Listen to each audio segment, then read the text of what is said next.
Hi everyone and अब JavaScript के अंदर हम पढ़ने वाले अपने कुछ नेक्स्ट टॉपिक्स को, जिनमें से सबसे पहले हम बात करेंगे कंसोल डॉट लॉग की।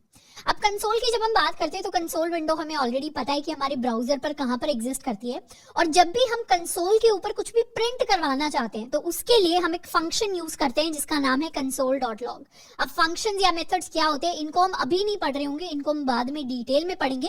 अभी के लिए हमें बस ये समझना है कि अगर मुझे अपनी कंसोल विंडो पर कोई भी मैसेज प्रिंट करना है, राइट करना है, या इसको अगर टेक्निकल टर्म्स में कहीं लॉग करना है, लॉग करने का मतलब लिख देना किसी चीज को, अगर किसी चीज को कंसोल विंडो के ऊपर लिखवाना है तो उसके लिए हमारे पास एक मैजिक बटन होता है जिस बटन का नाम है कंसोल डॉट लॉग, यानी कंसोल के ऊपर जाकर लिख दो। अब अभी तक अगर मुझे कंसोल विंडो पर कुछ भी मैसेज लिखवाना है, लेट्स सपोज हमें लिखवाना है हेलो, तो हम क्या करते थे, सिंपली उस चीज को टाइप करते थे, एंटर करते थे और वो यहाँ पर लिखा हुआ आ जाता था।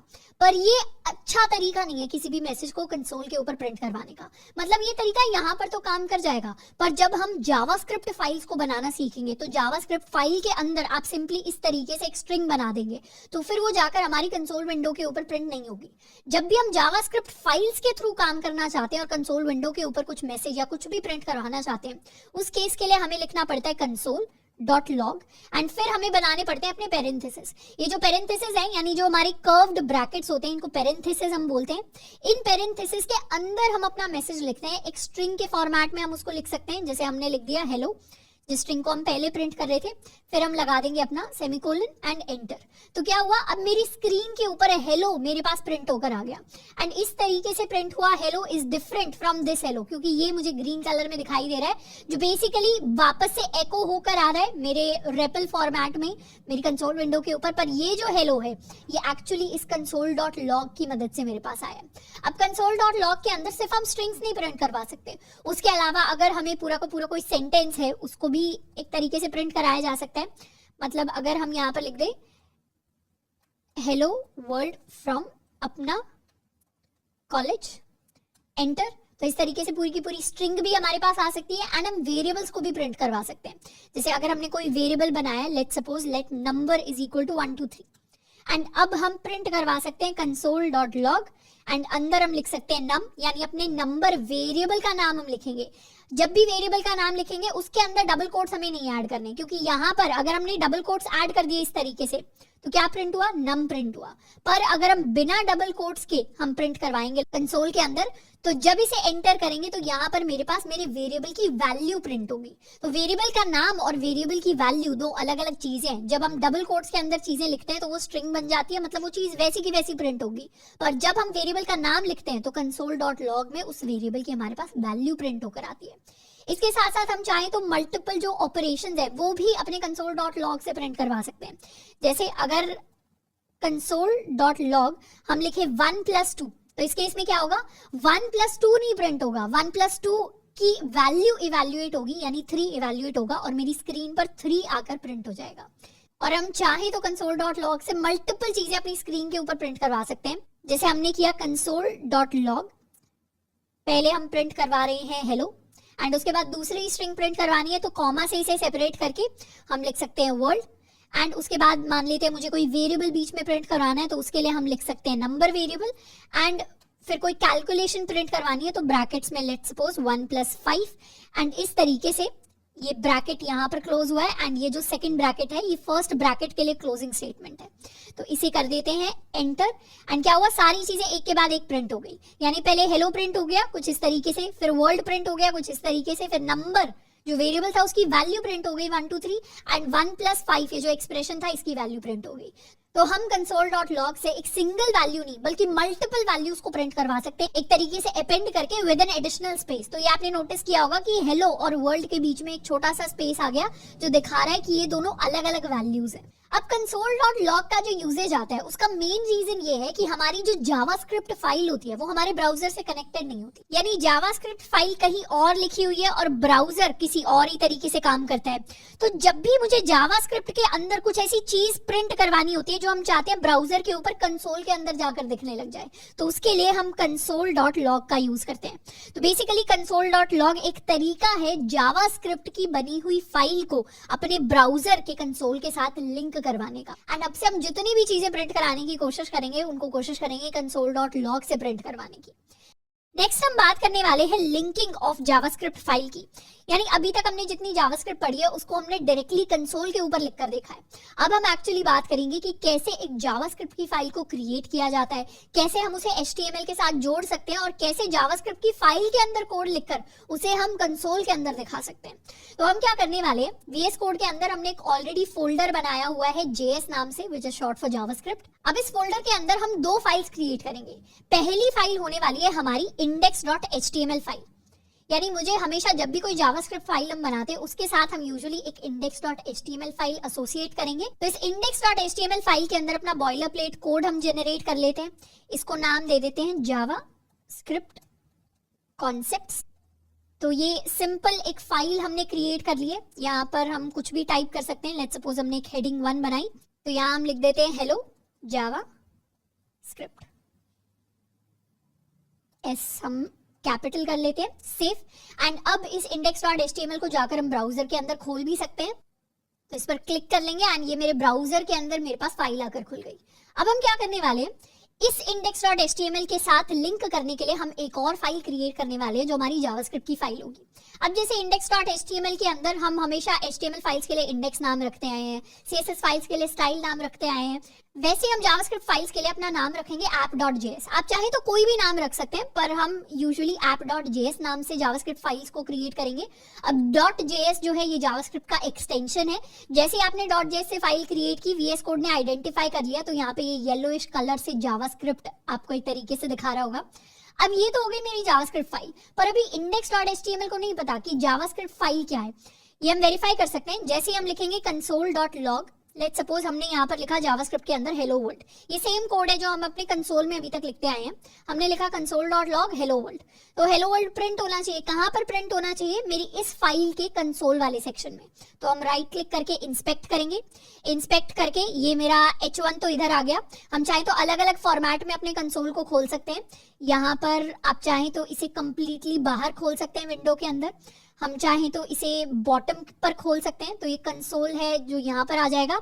हम चाहें तो इसे राइट साइड में खोल सकते हैं। यूजुअली राइट में हम अपना स्टाइलिंग देख रहे होते हैं, पर हम क्या करेंगे, इसको लेफ्ट साइड में खोल लेंगे ताकि अच्छे से हमारे जो सारा जावास्क्रिप्ट कोड है वो हमें दिखे। क्योंकि अभी के लिए हम HTML में ज्यादा कुछ करने नहीं वाले। हम मोस्टली जो फोकस करेंगे वो अभी जावास्क्रिप्ट के सोल जावास्क्रिप्ट के कॉन्सेप्ट्स पर फोकस करेंगे। तो अभी कंसोल के अंदर क्या दिख रहा है, मुझे कुछ भी नहीं दिख रहा। यानी अभी मेरा ये जो जावास्क्रिप्ट का कोड है ये मेरे HTML के साथ लिंक नहीं हुआ है। HTML के साथ लिंक करने के लिए हमें सिंपल सी एक लाइन लिखनी पड़ती है जो होता है मेरा स्क्रिप्ट एलिमेंट। HTML के अंदर एक स्क्रिप्ट एलिमेंट होता है जो जावास्क्रिप्ट को कनेक्ट करने के हमारे काम आएगा। तो हम क्या लिखेंगे, हम लिखेंगे स्क्रिप्ट एंड उसके अंदर हम एक सोर्स एट्रीब्यूट यूज करेंगे जिसके अंदर हम लिखने वाले हैं अपनी जावास्क्रिप्ट फाइल का नाम। तो स्क्रिप्ट एलिमेंट को क्रिएट करने के लिए हम हेड के अंदर जा सकते हैं और हेड में जाकर हम लिखने वाले हैं we'll write script and source के अंदर लिखेंगे app.js। और app.js का हमें ध्यान रखना है, ये जो जावास्क्रिप्ट फाइल आप क्रिएट कर रहे हैं ये सेम फोल्डर के अंदर होनी चाहिए, नहीं तो आपको इसको एब्सोल्यूट या फिर रिलेटिव पाथ लिखना पड़ेगा डिपेंडिंग अपॉन आपने जावास्क्रिप्ट फाइल कहां पर क्रिएट की है। पर अभी के लिए सिंपल चीजों के साथ काम करना है तो हम क्या करेंगे, इसे सेम फोल्डर के अंदर क्रिएट करेंगे। तो ये मेरा स्क्रिप्ट टैग क्रिएट हो गया। अब इसे करते हैं सेव एंड इस पेज को कर देंगे रिफ्रेश। जैसे ही रिफ्रेश किया ये हेलो वर्ल्ड मेरे पास कंसोल के ऊपर आकर प्रिंट होने लग गया। और अब अगर हम चाहें तो यहाँ पर मल्टीपल स्टेटमेंट्स लिख सकते हैं, यानी एक और console.log यहाँ पर लिख देंगे अपना कॉलेज, सेव एंड इसे करेंगे रिफ्रेश। तो ये दोनों लाइंस मेरे पास यहाँ पर प्रिंट होकर आ गई। तो अब हमें क्लियरली पता चला है कि मेरी जावास्क्रिप्ट फाइल मेरी HTML फाइल के साथ लिंक हो गई है। अब ये जो स्क्रिप्ट एलिमेंट है इसको यूजुअली जब भी हम अपने एक्चुअल प्रोजेक्ट्स पर काम करते हैं इसको यहाँ पर हेड के अंदर क्रिएट नहीं करते। हम इस स्क्रिप्ट टैग को बॉडी टैग जो है उसके बिल्कुल खत्म होने से जस्ट पहले लिखते हैं। मतलब पहले हम अपना पूरा HTML का कोड लिखते हैं, उसके बाद बॉडी टैग के अंदर ही हम अपना स्क्रिप्ट टैग लिखते हैं। अब स्क्रिप्ट टैग को HTML कोड के पूरे जितने भी हमारे एलिमेंट्स होते हैं HTML बेस्ड उनके सबसे लास्ट में लिखा जाता है, क्योंकि हम चाहते हैं कि ब्राउजर पर जावास्क्रिप्ट क्या काम करती है, जावास्क्रिप्ट फंक्शनिंग ऐड करने का काम करती है। मतलब बटन के क्लिक होने पर क्या होना चाहिए या चीजों पर क्लिक होने पर क्या होना चाहिए, एलिमेंट्स किस तरीके से फंक्शन करने चाहिए, क्या क्या एक्शंस होने चाहिए मेरे पेज के अंदर, वो सारा काम जावास्क्रिप्ट हैंडल करती है। अब जावास्क्रिप्ट के एक्शंस ऐड करने से पहले हमारे पेज के ऊपर सारे के सारे HTML एलिमेंट्स लोडेड होने चाहिए। तो इसीलिए सारे के सारे HTML एलिमेंट्स पहले लोड हो, इसीलिए सारा HTML का जो कोड है वो पहले आता है और फिर लास्ट में हमारा स्क्रिप्ट टैग आ रहा होता है। तो यूजुअली जो हमारा स्क्रिप्ट टैग को प्लेस करने की सही पोजीशन होती है वो होता है हमारा बॉडी टैग से जस्ट पहले वाली लाइन। तो इसको कर लेते हैं सेव, रिफ्रेश। कोई कोड में चेंज नहीं आएगा, ये बेसिकली एक अच्छी प्रैक्टिस है जिसको हमें हमेशा फॉलो करना चाहिए। और हमारा जो भी सारा का सारा कोड है वो इस तरीके से हमारी कंसोल विंडो के ऊपर हमें दिखाई दे रहा होगा। अभी के लिए जितना भी हमारा HTML का पार्ट है उसको हम इग्नोर करने वाले हैं, वो हमारे अभी किसी काम का नहीं है। हम जितना भी काम करेंगे वो हमारी कंसोल विंडो तक ही सीमित रहेगा। अब हम चाहें तो जो सारे काम हम अभी तक कंसोल के अंदर कर रहे थे वो सारे अब हम app.js के अंदर जाकर कर सकते हैं। यानी हम कोई वेरिएबल बना सकते हैं, let a is equal to 10 and next line में let b is equal to 5 and उसके बाद हम console.log कर सकते हैं a plus b, इसे लिख देते हैं a एंड यहाँ पर हम लिखेंगे sum is। तो हमें पता है a plus b से हमारा sum ही आएगा। तो ये सबसे पहले हमने स्ट्रिंग प्रिंट करवा दी sum is, उसके बाद a plus b दोनों का sum एंड यहाँ पर लगा देंगे हम सेमीकोलन, सेव, रिफ्रेश। तो यहाँ क्या आ गया, हमारे पास प्रिंट होकर आ गया सम इज एंड यहाँ पर a प्लस बी की value which is equal to 15। इसका फायदा ये कि कंसोल विंडो में अब हमें जो हमारे वेरिएबल की डिक्लेरेशन है जो शायद उतने काम की नहीं है, मेन काम हमारा ये प्रिंटिंग वाला काम था, वो चीजें हमें दिखाई नहीं दे रही। जितनी चीजें हम प्रिंट करवाना चाहते हैं एक्टिवली जाकर वो सारी कंसोल विंडो में हमें दिखाई दे रही है। अब हम चाहें तो इतने ऊपर वाले पार्ट को कॉमेंट आउट कर सकते हैं। कॉमेंटिंग जो है कीबोर्ड शॉर्टकट सेम रहते हैं, चाहे आप HTML में हो, CSS में हो या फिर जावास्क्रिप्ट में हो। कमांड एंड / हमें प्रिंट करना होता है। जावास्क्रिप्ट के अंदर कमेंट्स के लिए हम ये 2 स्लैश एक साथ लिख रहे होते हैं, उसके बाद जो भी हम लिखते हैं वो सारा का सारा कमेंट हो जाता है। कमेंट्स जो है वो कंसोल विंडो के अंदर बिल्कुल दिखाई नहीं देते। जितना पार्ट अनकमेंटेड है console.log किया गया है वो सारा पार्ट हमें दिखाई देगा। अब यहाँ पर अगर हम सेमीकोलन हटा दें, इसको सेव करें, तो क्या होगा, VS कोड ऑटोमेटिकली सेमीकोलन को ऐड कर रहा है। पर अगर यहाँ पर आपका VS कोड ऑटोमेटिकली इस सेमीकोलन को ऐड ना करे तो उसमें भी टेंशन की बात नहीं है। बेसिकली अगर आप सेमीकोलन नहीं लगाएंगे जब भी हम जावास्क्रिप्ट फाइल के अंदर कोड लिख रहे हैं तो वो हमें एरर दे देगा, क्योंकि जावास्क्रिप्ट के अंदर एक सिंगल स्टेटमेंट को सिग्निफाई करने के लिए हमारे सेमीकोलन्स होते हैं। हम जब भी कंसोल के ऊपर सेमीकोलन नहीं लगाते थे, यानी हम यहाँ पर भी अभी कोड लिख सकते हैं। अगर हम लिखें let m is equal to 45, हम सेमीकोलन ना लगाए कोई प्रॉब्लम नहीं आएगी, पर जावास्क्रिप्ट फाइल के अंदर सेमीकोलन ना लगाए उस केस में हमारे पास इशू आएंगे, क्योंकि जावास्क्रिप्ट के अकॉर्डिंग आपकी एक लाइन जब खत्म होती है वो सेमीकोलन से जावास्क्रिप्ट को पता चलता है। तो इसीलिए सेमीकोलन्स को भूलना नहीं है अपनी लाइंस में। मतलब हम कोड कंसोल के अंदर लिखते हैं पर ये आदत नहीं बना लेनी है, सही सिंटैक्स को हमेशा फॉलो करना है, चाहे हम कहीं भी उस कोड को लिख रहे हो। अब एक और नोट हम यहाँ पर ऐड कर लेते हैं कि जितना भी पार्ट हमने जावास्क्रिप्ट फाइल के अंदर कंसोल के अंदर प्रिंट करवाया है वो सारा का सारा सिर्फ उसी वेब पेज पर प्रिंट होगा ब्राउजर के ऊपर, जो हमारे index.html से खुलेगा।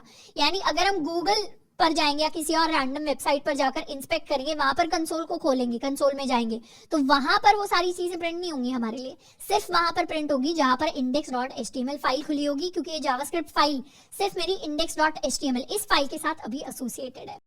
नेक्स्ट हम बात करने वाले हैं जावास्क्रिप्ट के अंदर टेम्पलेट लिटरल्स के बारे में। लिटरल्स का काम होता है जावास्क्रिप्ट के अंदर एक्सप्रेशंस को अपनी स्ट्रिंग के अंदर एम्बेड करने का। अब ये काफी सारे कंफ्यूजिंग से वर्ड्स हमें एक साथ सुनने को मिले, इसका बेसिक मतलब हम बहुत आसानी से समझेंगे।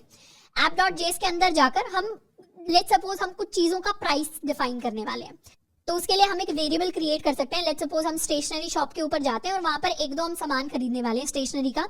हमारा जो पेंसिल का प्राइस है इसे कह देते हैं पेंसिल प्राइस।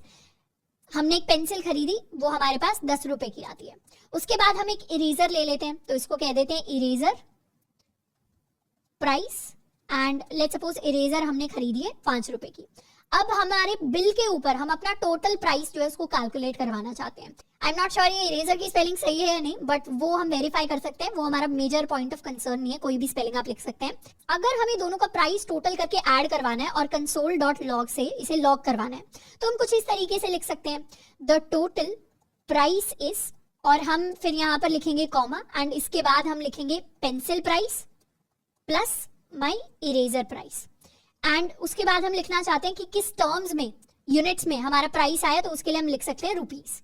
तो इस तरीके से हमने प्राइस लिख दिया, यहाँ पर लगा दिया सेमीकोलन, इसको कर लेते हैं सेव एंड यहाँ पर कर लेंगे रिफ्रेश। तो रिफ्रेश किया तो हमारे पास आ गया, इसे कैपिटल T कर लेते हैं कंप्लीट अच्छा सेंटेंस फॉर्म हो जाएगा।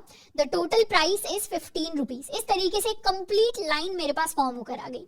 अब यहाँ पर क्या हुआ, बार बार जब भी हमें कुछ प्रिंट करवाना हुआ ना, मतलब बीच में अगर हमें वेरिएबल्स यूज करने होते हैं तो कंसोल डॉट लॉग कराते हुए, या इन जनरल अगर मुझे नॉर्मल स्ट्रिंग भी क्रिएट करनी है, जैसे अगर मैं चाहूँ तो यहाँ पर एक आउटपुट स्ट्रिंग क्रिएट कर सकती हूँ आउटपुट नाम से। ये सारा का सारा जो कंटेंट है इसे उठाकर कर देते हैं यहाँ पर, और आउटपुट में मैं बस प्रिंट करवाऊंगी आउटपुट। तो यहाँ पर आउटपुट स्ट्रिंग के अंदर कॉमा नहीं यूज कर सकते कंसोल डॉट लॉग की जगह, तो हमें यहाँ पर करना पड़ेगा प्लस, यहाँ पर भी करना पड़ेगा प्लस।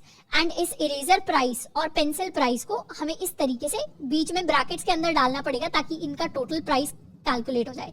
इसको कर लेते हैं सेव, रिफ्रेश, तो भी मेरे पास जो आउटपुट है वो सेम आया। सेम कैसे आया, क्योंकि मैंने एक आउटपुट स्ट्रिंग क्रिएट की जिसमें मैंने पहले एक सब स्ट्रिंग ऐड की, द टोटल प्राइस इज, उसके बाद ये वाला जो पार्ट है, ये वाला जो हिस्सा है कोड का, दो वेरिएबल्स का सम, ये अपेंड हो गया। अपेंड यानी कॉन्कैटिनेट हो गया। कॉन्कैटिनेशन के बारे में हम ऑलरेडी पढ़ चुके हैं, एक स्ट्रिंग के अंदर जब दूसरी स्ट्रिंग आकर जुड़ जाती है। एंड इसके बाद ये एक और स्ट्रिंग हमने प्रिंट करवा दी विच इज रुपीज। यहाँ से थोड़ी सी छोटी सी स्पेस हम हटा देते हैं, तो आउटपुट के अंदर ये सारी की सारी मेरी स्ट्रिंग आ गई। एंड फिर डायरेक्टली हमने उस आउटपुट स्ट्रिंग को प्रिंट करवा दिया। अब जब भी हम बीच में वेरिएबल्स ले आते हैं किसी स्ट्रिंग के, या फिर कंसोल डॉट लॉग में डायरेक्टली वेरिएबल्स ले आते हैं, तो हमें बहुत सारी चीजें एक्स्ट्रा ऐड करनी पड़ती है। जैसे बार बार हमें अगर स्ट्रिंग क्लोज करनी है यहाँ पर, तो ये कोट्स लगाने पड़ेंगे, प्लस का साइन लगाना पड़ेगा, यहाँ पर प्लस लगाना पड़ेगा, दोबारा से कोट्स अनकोट्स लगाने पड़ेंगे। तो इस तरीके से जब भी स्ट्रिंग्स के अंदर हम वेरिएबल्स को ऐड करना चाहते हैं ना, तो उसके लिए हमें बड़ी सारी चीजें करनी पड़ती हैं। एंड उसी काम को आसान करने के लिए हमारे पास टेम्पलेट लिटरल्स आते हैं। टेम्पलेट लिटरल की फॉर्म में अगर मुझे इस स्ट्रिंग को छोटा करना होगा, इसको तो कर देते हैं कमेंट आउट, तो हम क्या कर सकते हैं, हम दोबारा से अपना वेरिएबल बना सकते हैं आउटपुट, और इस बार मुझे स्ट्रिंग को कैलकुलेट करना होगा, तो स्ट्रिंग के लिए हम कोट्स या सिंगल कोट्स यूज करने की जगह टिक को यूज करेंगे। इसको कहते हैं बैक टिक। क्या कहते हैं इसे, मैं लिख भी देती हूँ, इन्हें कहते हैं हम बैक टिक्स। बैक टिक्स क्या होते हैं, हमारे कीबोर्ड के ऊपर सबसे लेफ्ट में एंड सबसे ऊपर एस्केप के नीचे एक हमारी की होती है जिसके ऊपर हमारा एक टिल्ड का साइन होता है। टिल्ड का मतलब इस तरीके का साइन होता है, और उसी के साथ एक बैक टिक का साइन होता है। आपको ये बैक टिक प्रिंट करवाना है। बैक टिक और सिंगल कोट को कंफ्यूज नहीं करना। सिंगल कोट थोड़े से आपको सीधे दिखाई देंगे एंड डबल कोट्स इस तरीके से दिखाई देंगे। बैक टिक थोड़ी सी टेढ़ी होती है। तो जब भी हम स्ट्रिंग्स को क्रिएट करना चाहते हैं, स्ट्रिंग के अंदर हम कोई वेरिएबल ऐड करना चाहते हैं, तो उसके लिए हम बैक टिक को यूज कर सकते हैं। और फिर जैसे हम नॉर्मली स्ट्रिंग के अंदर कुछ भी लिखते हैं, वही सेम चीज हम बैक टिक के अंदर लिखेंगे। यानी हम लिखने वाले हैं the total price is colon, और अब जो भी वेरिएबल्स या वेरिएबल्स का एक्सप्रेशन हमें लिखना था, मतलब सम कैलकुलेट करके लिखना था, उस चीज को हम अपना डॉलर का साइन बनाएंगे और फिर अपने करली ब्रेसेस लिखेंगे। डॉलर का साइन एंड उसके बाद करली ब्रेसेस। करली ब्रेसेस क्या होते हैं, जो हमारे करली ब्रैकेट्स होते हैं। इस तरीके के ब्रैकेट्स आपने देखे होंगे अपने कीबोर्ड के ऊपर, इनको करली ब्रेसेस हम बोल रहे होंगे। और जैसे ही हमने लिखा, ये VS कोड ने हाईलाइट कर दिया कि ये कोई अलग सी चीज आप लिख रहे हैं, नॉर्मल स्ट्रिंग का पार्ट नहीं है, तो इसको येलो से हाईलाइट कर दिया। और इसके अंदर हम अपना कोई भी वेरिएबल का नाम लिख सकते हैं। लेट्स सपोज अभी के लिए हम सिर्फ पेंसिल का प्राइस लिखते हैं, एंड फिर हम अपनी नॉर्मल स्ट्रिंग को कंटिन्यू कर सकते हैं। यहाँ पर लिख देंगे हम रुपीज डॉट, ये हम हटा देते हैं और बैक टिक से ही हम क्लोज करेंगे और उसके बाद लगा देंगे सेमीकोलन। इसे कर लेते हैं सेव एंड रिफ्रेश। तो क्या हुआ, द टोटल प्राइस इज, ये मेरी पेंसिल का प्राइस आ गया 10 एंड रुपीज। तो जैसे ही हमने टेम्पलेट लिटरल को यूज किया, मुझे बार बार अनकोट कोट नहीं लगाना पड़ा, मतलब बार बार अलग से अलग अलग चीजों को उठाकर कॉन्कैटिनेट नहीं करना पड़ा। एक सिंगल स्ट्रिंग के अंदर ही सारे के सारे वेरिएबल्स को हम यूज कर सकते हैं। अब अगर हमें ये एक्सप्रेशन लिखना था पूरा का पूरा, तो हम लिख सकते हैं pencil price plus eraser price, save refresh. तो क्या हुआ, अब प्राइस अपडेट होकर हो गया 15 रुपीज, जो 10 प्लस 5 का मेरे पास कॉम्बिनेशन आ गया। तो टेम्पलेट लिटरल्स हमारे बहुत ज्यादा काम आते हैं जब भी हमें वेरिएबल्स को, या जब भी हमें वेरिएबल्स के मिलाकर कुछ एक्सप्रेशन को, किसी कॉम्पिटिशन वाली चीज को अपनी स्ट्रिंग्स के अंदर ऐड करना होता है। अब यही सेम चीज उठाकर हम अपने कंसोल डॉट लॉग के अंदर ऐड कर सकते हैं। यानी इस आउटपुट को सिंपली हम अपनी स्ट्रिंग के साथ रिप्लेस कर सकते हैं। इसको कर लेंगे सेव रिफ्रेश। तो क्या हुआ, सेम आउटपुट मेरे पास निकल कर आएगा। तो जहां पर भी हमें स्ट्रिंग यूज करनी थी, उसके अंदर हमें कोई एक्सप्रेशन डालना था, तो स्ट्रिंग को कंकैटिनेट करने की जगह हम क्या कर सकते हैं, एक्सप्रेशन को अंदर ही लिख सकते हैं with the help of template literals. तो टेम्पलेट लिटरल्स एक तरीके से क्या काम करते हैं, हमने जो भी अपने टेम्पलेट लिटरल यानी इस चीज के अंदर जो भी हमने स्टेटमेंट लिखी होगी यहाँ पर, इस स्टेटमेंट को सबसे पहले कैलकुलेट किया जाता है। अगर कोई वेरिएबल है तो वेरिएबल की वैल्यू कैलकुलेट होगी इंटरनली। अगर कोई एक्सप्रेशन है a plus B, a minus B, a multiplied by या कुछ और एक्सप्रेशन, तो वो पहले कैलकुलेट होगा। फिर वो कैलकुलेशन जो है वो स्ट्रिंग के अंदर एम्बेड होगी। एम्बेड यानी उसको एक तरीके से अंदर की तरफ प्लेस कर देना। तो एम्बेड होने के बाद मेरी पूरी स्ट्रिंग कैलकुलेट होगी और फिर वो जाकर मेरी कंसोल डॉट लॉग की हेल्प से विंडो के ऊपर प्रिंट करवाई जाएगी। तो अभी तो वैसे टेम्पलेट लिटरल्स को हमने बहुत बेसिक तरीके से देखा है कि हाँ ऐसे यूज होते हैं, per day to day exercises जो हमारी होंगी डे टू डे लाइफ के अंदर, जैसे हम जावास्क्रिप्ट का कोड बहुत सारे यूज करने लगेंगे, हम एल्गोरिथम्स लिखेंगे जावास्क्रिप्ट के अंदर, बहुत सारे वेरिएबल्स लिखेंगे अपने कोड के अंदर, तो ऐसे केसेस में हमें बहुत ज्यादा हेल्प करते हैं टेम्पलेट लिटरल्स, क्योंकि as a coder, as a programmer ये हमारे एक्सपीरियंस को काफी ज्यादा बेटर बनाते हैं।